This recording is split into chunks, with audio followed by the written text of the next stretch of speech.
বিএনপির আলোচিত নেতা ও বিএনপির সাবেক সাংগঠনিক সম্পাদক এম ইলিয়াস আলী আর নেই, এমন তথ্য নিশ্চিত করেছেন বাংলাদেশ পুলিশের এক এসআই মাসুদ রানা। তিনি বলেন, এম ইলিয়াস আলীকে পতেঙ্গা সমুদ্র সৈকতে নিয়ে যাওয়া হয়। সেখানে মুখে পলিথিন বেঁধে শ্বাসরুদ্ধ করে হত্যা করা হয় এম ইলিয়াস আলীকে। শুধু তাই নয়, পেট কেটে নাড়িভুড়ি বের করে সমুদ্রে ফেলে দেওয়া হয়। আমি বাংলাদেশ পুলিশের একজন কর্মকর্তা এসআই মাসুদ রানা।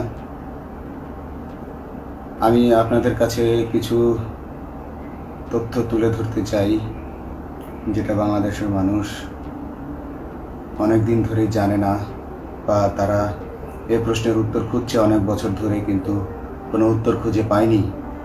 আপনারা যারা বিএনপি নেতা ইলিয়াস আলীর অপেক্ষায় আছেন, তাদের জন্য দুঃখজনক সংবাদ।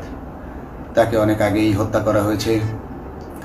তাকে পতেঙ্গা সমুদ্র সৈকত দিয়ে কড়া পাহারায় সাগরের মাঝখানে নিয়ে স্পিড বোটের মাধ্যমে মুখে পলিথিন পেঁচিয়ে হত্যা করে, তার পেট ছুরি দিয়ে ছিদ্র করে, তাকে পাথর দিয়ে বেঁধে সাগরে ডুবিয়ে দেওয়া হয়েছে। শুধু ইলিয়াস আলী নয়, অনেক নেতার সন্ধান যারা আজও পাননি।